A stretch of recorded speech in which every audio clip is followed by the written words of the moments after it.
નવમાળની મંદિર બની ગયું અને તંત્ર સૂતું રહી ગયું। આ બાંધકામની મંજૂરી કોને આપી હતી? સંજેલી તાલુકામાં મિની રણુજા ધામ મામલે નવો વળાંક, મામલતદારની દકડવાના હોય તો તમે ક્યાં જાઓ છો? કથિત વાતની તંત્રની ભૂમિકા સામે સવાલ। સંજેલીના મિની રણુજા ધામ ખાતે શ્રદ્ધાળુની વધતી ભીડ, મંદિર, ફાયરસીનો અભાવ વચ્ચે લારી વેપાર અને વહીવટી વ્યવસ્થાને લઈ સવાલો ઊભા થયા છે। ખાસ કરી લારી ધારકોને મામલતદારને દકડવાના હોય તો તમે ક્યાં જાઓ છો? મીટિંગમાં કેમ હાજર નથી રહેતા? જેવી વાત કરવામાં આવી હોવાના આક્ષેપને પગલે મામલતદારની ભૂમિકા અંગે પણ સવાલો ઊભા થયા છે। આવી વાત કોણે કરી? લારી ધારકોને મામલતદારના નામે આવી પૂછપરછ કરવાનો અધિકાર કોને આપ્યો? શું આ અંગે મામલતદાર કચેરીને જાણ હતી? અને જો જાણ હતી તો આ સમગ્ર મામલામાં મામલતદારની ભૂમિકા શું છે? તે હવે તપાસનો વિષય બન્યો છે। ગ્રામ પંચાયતની મંજૂરી લીધી નથી, લીધી મંદિર આસપાસ લારીઓ અને પૂજા સામગ્રીના વેચાણની વ્યવસ્થા કોની મંજૂરીથી ચાલી રહી છે? અત્યાર સુધી મામલતદાર કચેરી દ્વારા શું કાર્યવાહી કરવામાં આવી અને કોની સામે કાર્યવાહી થઈ તે અંગે પણ તંત્રએ સ્પષ્ટતા કરવી જરૂરી છે। સાથે જ મંદિરના બહુમાળી બાંધકામની મંજૂરી, માળખાકીય સલામતી, અગ્નિ સુરક્ષા, ભીડ નિયંત્રણ અને વાહન વ્યવસ્થા અંગે તાત્કાલિક સ્થળ તપાસ થવી જોઈએ। આસ્થા પર કોઈ સવાલ નથી, પરંતુ આસ્થાના નામે વ્યવસ્થા અને કાયદાના નિયમો સાથે સમાધાન ન થવું જોઈએ। મામલતદારને દકડવાના હોય તો તમે ક્યાં જાઓ છો? મીટિંગમાં કેમ હાજર નથી રહેતા? જેવી વાત પાછળનું સત્ય શું છે અને તેમાં તંત્રની કોઈ ભૂમિકા છે કે નહીં તે હવે પારદર્શક તપાસથી સ્પષ્ટ થવું જરૂરી છે। બ્યુરો ચીફ જિગ્નેશ પ્રજાપતિ, ફતેપુરા જિલ્લો દાહોદ। बोले सत्य निकालेंगे, धर्म की जय। संजय रनुजा धाम की जय, सत्य गुरु देव की जय।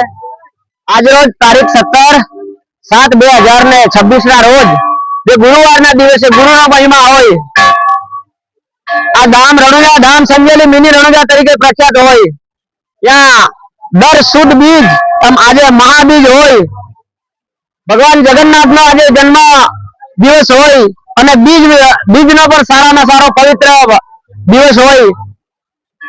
ભગવાનના ભક્તો, સંતો, મહંતો, ભાઈઓ, બહેનો, નાના ભૂલકાઓ, દરેક સંગઠનના કાર્યકર્તાઓ શાંતિ સલામતીથી આપણા રામદેવ બાબાના જે મંદિર છે રણુજા ધામ સંજેલીના સ્થાપક છે પરમ પૂજ્ય ડોક્ટર બાપુ દલસુખદાસજી મહારાજ, આ મંદિર એક નાનકડું હતું, ત્યાં 9 માળ સુધી ભગવાનના 9 પરચા સુધી પહોંચાયું છે ઉપર, અને દરેક માળની અંદર આપણા 33 કરોડ દેવો અને આપણા આદિવાસી જે સમાજ છે તો સમાજની પણ જે મૂર્તિઓની સ્થાપના કરવામાં આવી છે અને શાંતિથી દર્શન થાય છે।